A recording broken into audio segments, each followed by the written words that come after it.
Welcome to the SWIKE podcast, the only podcast that shares the stuff you didn't know you needed to know about jobs, careers, and life.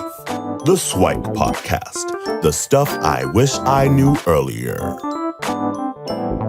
Hi, everyone, and welcome to the SWIKE Stuff I Wish I Knew Earlier podcast. We're here with one of our new guest hosts, Paulson Ong, and he comes to us with a background in engineering, but is now actually a financial advisor. So, Paulson, if you don't mind sharing a little bit about what you're doing right now, and then we'll get into your backstory and what you were like as a kid. So, what are you up to now?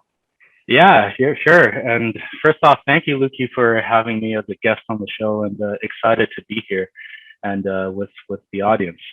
And yeah, just very quickly, I am a financial advisor for a independent firm. It is a business and practice that I run myself, and I work with individuals, helping them map out what their life goals, visions, what their objectives are, and really helping them build a plan to actually achieve a lot of those goals.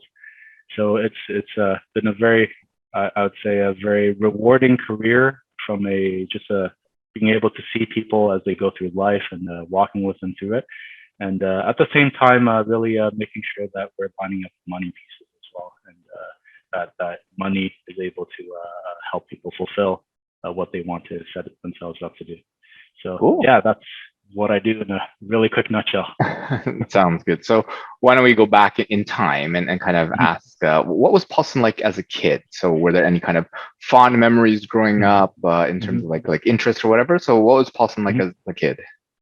Yeah. It's interesting because I think when I think about my life, there were a lot of different phases. So as a kid, I was in an arts program. I guess I'll start there.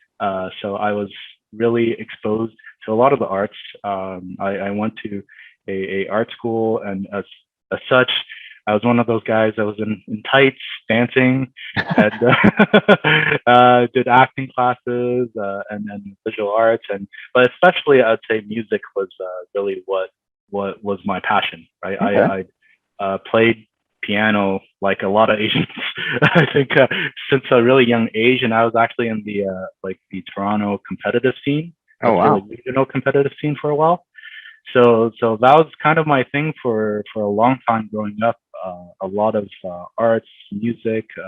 I ended up going to a high school that was focused on the arts as well, where I majored in double bass.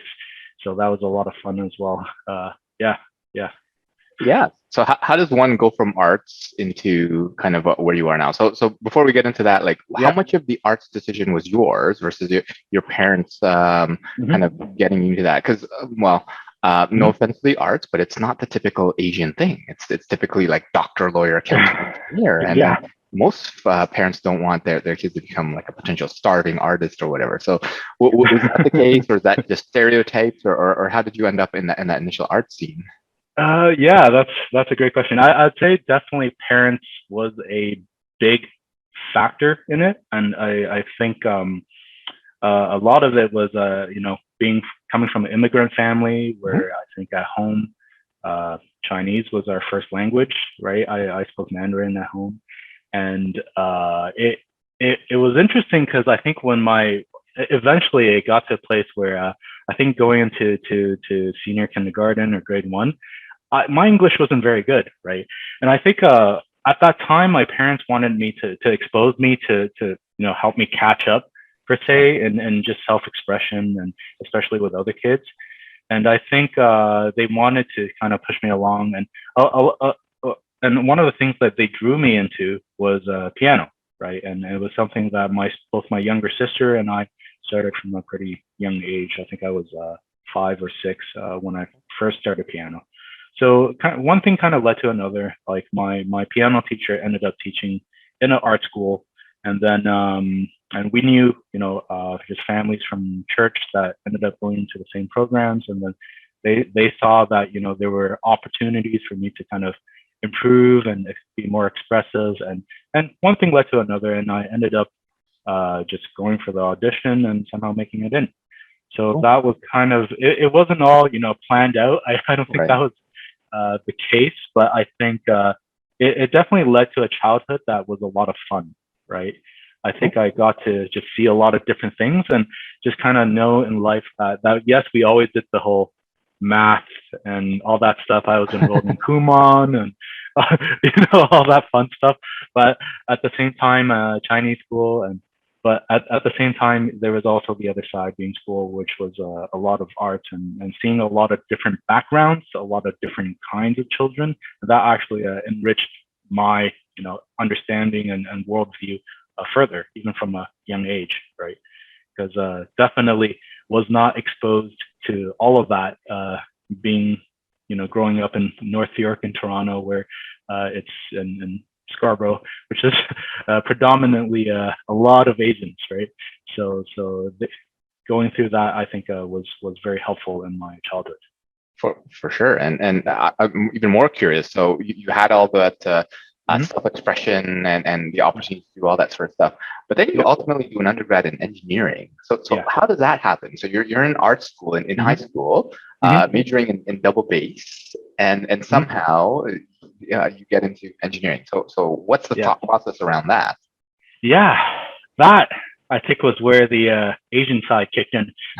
Okay. Because I remember this vividly in the sense that I was 17 at the time, I think, where I actually I was talking to my piano teacher, and he actually had he set up basically that there was an opportunity if I wanted to actually pursue a undergraduate in music, right? Okay.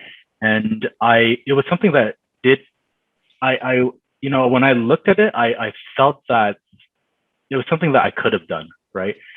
But when I stretched things out, it just didn't seem like I knew that I was good, but not good enough to be international, not good enough to be really rising to the top in that sense. And I knew that the career for me would have been a lot more just pursuing more and more education in a sense, right? And though it would have been a very fulfilling life, I think I wanted to see something else, right? And my grades at the time were good enough that it allowed me to have options, right? I was, especially going into the latter half of high school, I'd say it was good enough that I had options to kind of see and explore and see where it is that I wanted life to take, right? And I wasn't entirely sure that engineering was going to be what drew me in, but I knew that through and just from people around me that engineering was a discipline that opened doors in the sense just because it mirrored science, practical thinking, and to actual real life problem solving in a sense. So that was something that attracted me a lot, and I felt that it would allow me to just keep developing my mind and to keep experiencing new things. And that was one of the things that I learned, I think, at the time, which was to really have the ability to adapt, welcome change, and keep going with it. So made the difficult decision to give up music at that time and to kind of pursue, especially in the 12th grade, to really push it to try to get into engineering school in a sense. And we'll probably get into whether or not you truly gave it up or like you still dabble every now and then. But talk to us a little bit about that decision for engineering. So you pick engineering. Did you have a sense of what you wanted to do as an engineer, or is it literally like I'll go there, I'll figure it out along the way and find something? What was the kind of mentality as you picked that degree? It was definitely the latter, especially with the discipline I picked. And when people ask me like, what kind of engineering discipline were you in? I'm always a little hesitant to go into it, but it's because I ended up pursuing a degree in nanotech engineering. Okay. And which at the time was a brand new program being offered at Waterloo. And it was brand new, but what drew me in was that it was cutting edge, that it was completely new, and it was a combination of all of the different science disciplines, right? There was chemistry, biology, circuitry, physics, all of that, all tied together with lots of math and theoretical studies. And for me, it was kind of that new toy that you see that you go, wow, it's so cool, it's cutting Bright and edge. shiny, yeah. Yeah, it's nanotech, right? Which, whoa, right? What does that even mean? So I definitely had, so when I went in, I remember going into the university for that tour in grade 12, and the vision that they had, like they were just saying, like, there's so much going to happen in it, that I felt like that it would just be, the place where the most options would lay, right? I didn't exactly know what I was getting myself into, I fully admit. But I just felt that it would open doors, and it would allow me to see more, right? And it was in that spirit that I said, cool, let's go for it. Yeah. Cool. So you're there, and you see the bright shiny campus with this bright shiny new program, and kind of bright-eyed and tail ready to do that. And then you start taking the courses, and did it shape up to be what you wanted? Was it kind of as you expected, or were there different things along the way? Because obviously you ended up in finance, in financial advisory. So did that happen kind of early in the university career, or did it kind of happen afterwards? So what was that journey like? Yeah. So I think it was there. First, I'd say like first year was a lot of fun for me. So got to meet a lot of great people, a lot of great friends, people that I'm still very close with to this date, which is amazing. I think that reality definitely hit. I think second year on, and where things got harder, a lot harder. Okay. And on one hand, on the other, I'd say that there was also a something that set in, which was that this brand new, shiny, cutting edge program was equated to basically 7 hours in a lab every other week, right? Okay. Which for that, and if you were to pursue a career in that, and it basically equated to more research, more degrees, and a lot more lab work, right? Which is great, I think, in terms of pushing science. But for me, I felt like, oh man, there must be more to it than just labs, right? And nothing against labs, they're great, and I think people that I have lots of friends that kept going in it and have done very well, and I have a friend that's in the U.S. Working on drug delivery for like solving cancer or things like that, right? And Cool. they're great problems to tackle. I felt like it wasn't moving at the pace that I wanted to, and that's why I kind of said, cool, I started it, let's finish it, but let's take it for what it is, and then move on to a different chapter. So that for me was a very exciting time. I still look back on it fondly. Had a great time in school, but life kept going. Cool. So you decide to finish this program, just kind of like, okay, let's make sure that we get the most out of this experience. And then so you've now graduated. You probably have a couple of co-ops underneath your belt, so you have a bit of work experience. Did any of them kind of turn you on to kind of the next phase in life, or what was the journey to go from like nanotech, which is supposed to be like lab and research and stuff like that, into what you're doing now? Like how did that process come about? Yeah, it's another complete I'd say 180 in a sense, right? Sure. I'd say that a lot of my co-op placements, I ended up, especially the latter half of the co-op placements, I ended up going into banking a lot more. Okay. And I think is that partially purposeful, you think, or are you unconscious somehow? I think I was exploring, right? I think co-ops for me was a lot of exploration, and I saw that, and it was perfect in that sense, right? You got to try a lot of things very quickly and then say, cool, took it and went somewhere else, right? So I ended up working a stint in a manufacturing plant, worked a bit in kind of government work, had a co-op in Ottawa, doing that with policies, defining what nanotech is and all of that stuff. That was a lot of fun. And then towards the latter half, I started going more and more into banking and that element of the entire economy and system.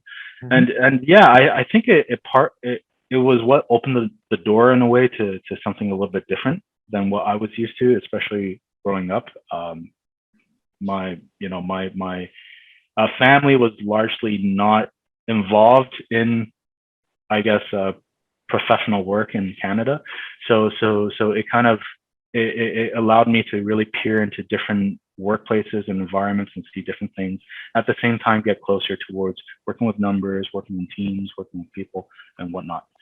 So that was, I think, one of the starting blocks. And I think the other part was that there was I always had an interest that kind of grew during co-op, which was to invest money on the side. And I would take, some, not all, some of the co-op's earnings that I'd made and invest in the stock market and just learn and play and whatnot, like probably a lot of students, right? And yeah, it kind of was an interest that grew, right? And I figured, you know what, if I liked doing it for myself, then why not see if there's a career in doing it for other people? And I think along the way, I learned a lot more. I was definitely humbled in terms of the amount of knowledge and what I knew back then was really, it was crazy to make some of those decisions. But at the same time, I think that was the beginning of what led me to pursue a career in the advisory business. So talk to us a little about that switch. So you've already made like one kind of switch in your life from arts to engineering, and I don't know how much the parental discussion was on that, but now there's another one from engineering to kind of the financial world. What was the discussions that happened around there, or was there a lot of discussions with family and friends and things like that, or is it mostly just yourself and figuring things out? It was a lot of discussion, I think. Definitely between me and myself, that was a big decision that I had to make to try and see how that would go, where that would go.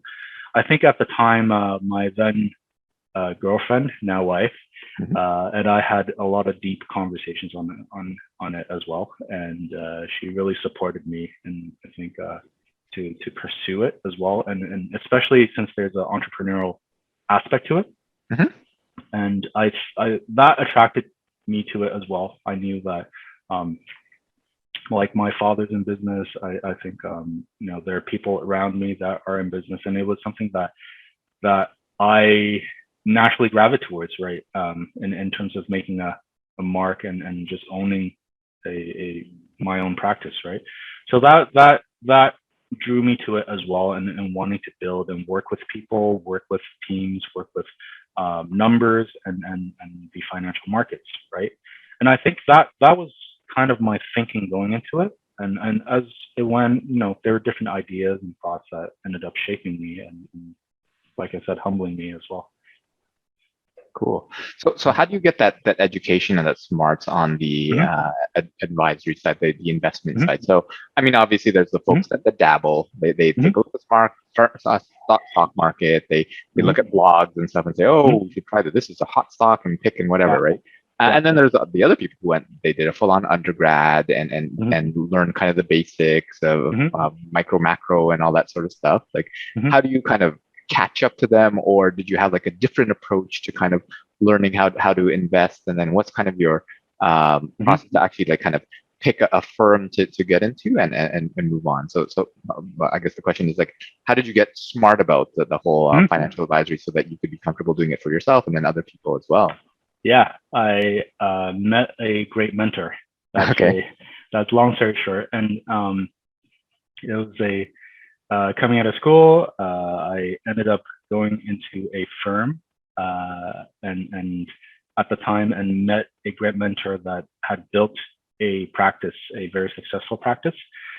And a lot of it was just mirroring, a lot of things that he did, right? And learning just how to talk to people, how to, and there was a lot of, things were brand new, right? In the sense that here I am, a young 20-something, at the time, 23-year-old out of school, talking with people that are 55 and say, hey, hand me your life savings. I'm going to help you guide you through retirement. And it was very hard, right? I think that having the team and having a great mentor definitely went a long way. Mirroring just what other people did, taking the best of what they did, and learning on the spot, on the fly, that allowed me to really grow and develop, right? And over the years, you start seeing and learning patterns, and there's more knowledge that definitely comes along the way. And yeah, it always surprises me a little bit sometimes when I think back how little I knew back then. but yeah, like having a team to back you up is so important, and being able to find just people that you can look up to in that team is so important, because that gives you that milestone of saying, hey, this is where I want to get to, and who I can become if I choose to be, right? So yeah, those are very important blocks and times in my life. For sure. I'm a huge advocate of mentorship. So to be able to find people that you can kind of have as a role model, and then probably share and impart their wisdom and experience. And then that doesn't mean that you won't have a few mistakes along the way, or a lot of mistakes along the way, but at least there's someone to kind of ask for guidance and wisdom. So what would you say is some of the key, the SWIKE, the stuff I wish I knew earlier, that you could give to yourself? I don't know, maybe what was some of the earliest one, like in high school or earlier, would you have some? And in university, would you have some? And then later on, or like as we kind of go through your life, what are some of the kind of key milestones that you'd want to give yourself some SWIKE to? Yeah, that's a great question. It was actually one that I thought about coming into this chat with you, Luki. That I think for me, a lot of my childhood was actually shaped by just what I saw, right? And I think this is probably the same for everyone, that there's a lot of cultural and there's a lot of background and things that you assume to be true, right? In life that you just take it as a truth, right? And I think that as you progress through things, like one of the things that I think I wish I knew earlier is actually is the willingness to try more and more new things, right? I think that yes, I did make a lot of changes in my life, and maybe more than some people, but I'd say that I wish that I actually tried more things, and I tried them faster, and I didn't have the fear of failing and the fear of being wrong, right? Because those are things that I think shackled me, right? And so that fear, and especially I think it's common,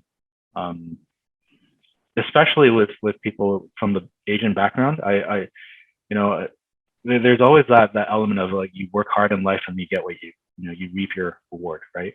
But I think that working hard is great, that grinding, that all of that is great.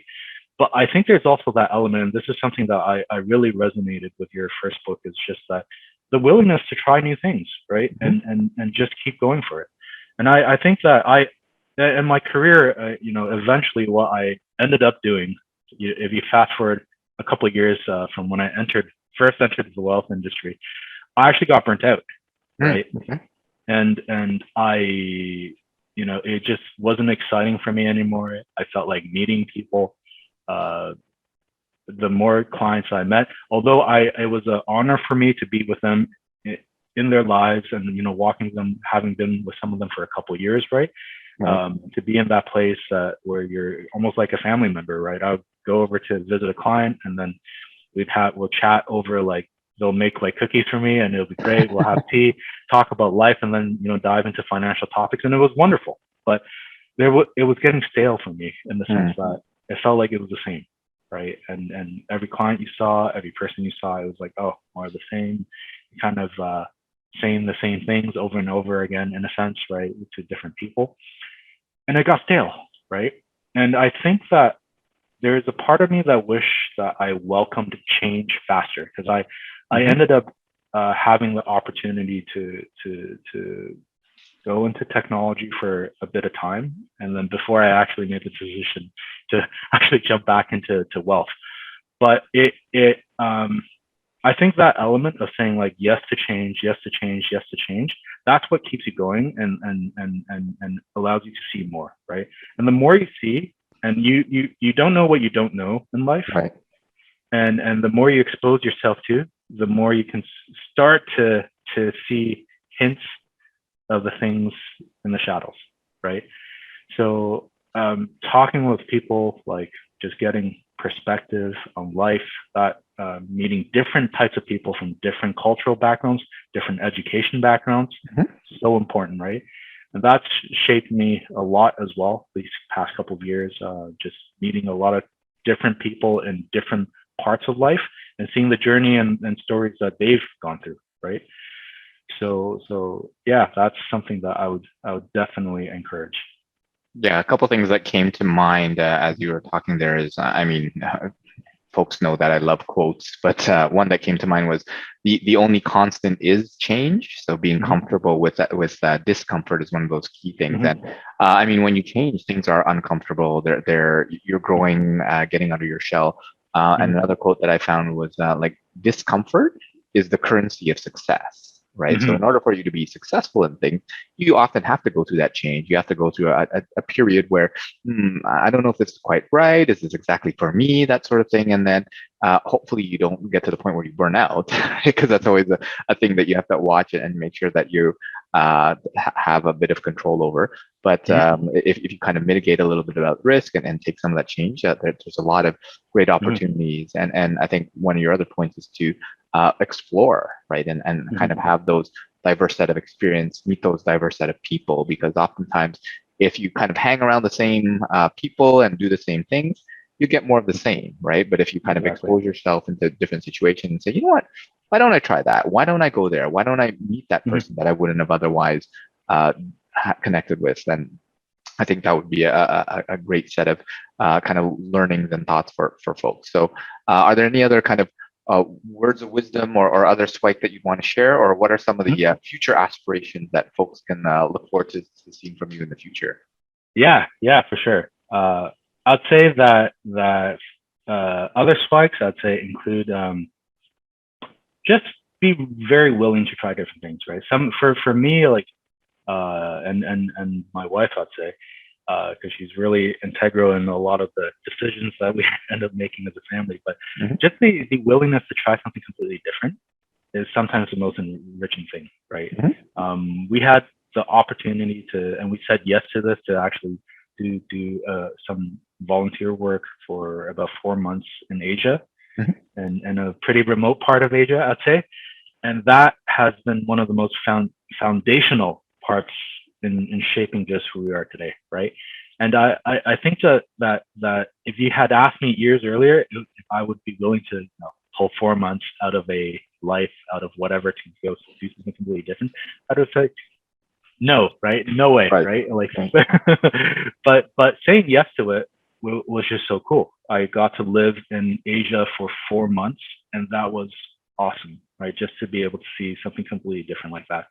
So I think that sometimes it takes completely breaking out of your comfort zone, which is what that was in a way for me, to really for you to come out of it a lot better, right? And I think that for any person that has has ever thought about what would it be like to just drop everything, go somewhere else, experience it, and then come back, go for it, 100%. You won't regret that. So that's a SIWIKE that I think that I wish I did earlier, and I wish it upon anyone who has those aspirations. And in terms of future dreams, it's actually interesting because I really want to make a mark in the advisory business, in the sense that when I look at a lot of the faces in advisory today, they're usually similar demographics, similar age, similar. There is a right answer in a sense, right? And and it's something that I want to help break, especially for the next generation of people coming. I know that especially our city, Toronto, is just rapidly changing. There's a lot of different types of people with a variety of backgrounds and stories that are coming.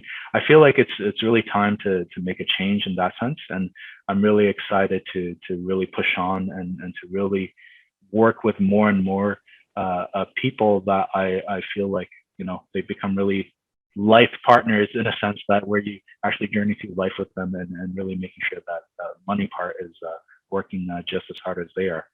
But they at the same time, I think it's about just making a impact in the community as well. I think that's so important, and giving back wherever possible.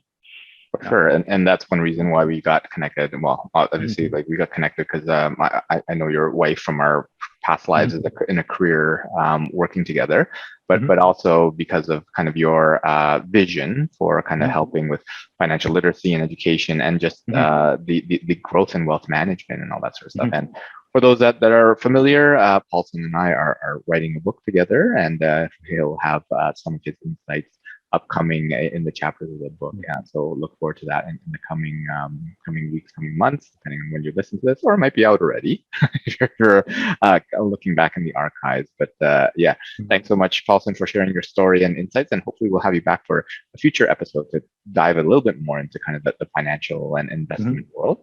But yeah, where can folks connect with you if they want to reach out to you? Yeah, the easiest place is probably LinkedIn, and just search for my name, Paulson Ong, in LinkedIn, and you will find me, I'm sure. That's awesome. So thanks, Paulson, for joining us as a guest, and looking forward to having you back in a future episode. Yeah, thank you, Luki. Thanks. It's a pleasure to be here. Glad to be on the show, and looking forward to future partnerships and collaborations as well. Sounds good. Thanks, Paulson. Thanks. Thanks for joining us on the SIWIKE Stuff I Wish I Knew Earlier, the podcast. If you like the podcast, please subscribe on iTunes, Stitcher, or wherever you found this podcast. And if you can give us a review, that would be very appreciated. Feel free to contact me on LinkedIn at Lukidanu, Lukidanu, and the same on most social media platforms. And I look forward to hearing from you. Thanks. Bye.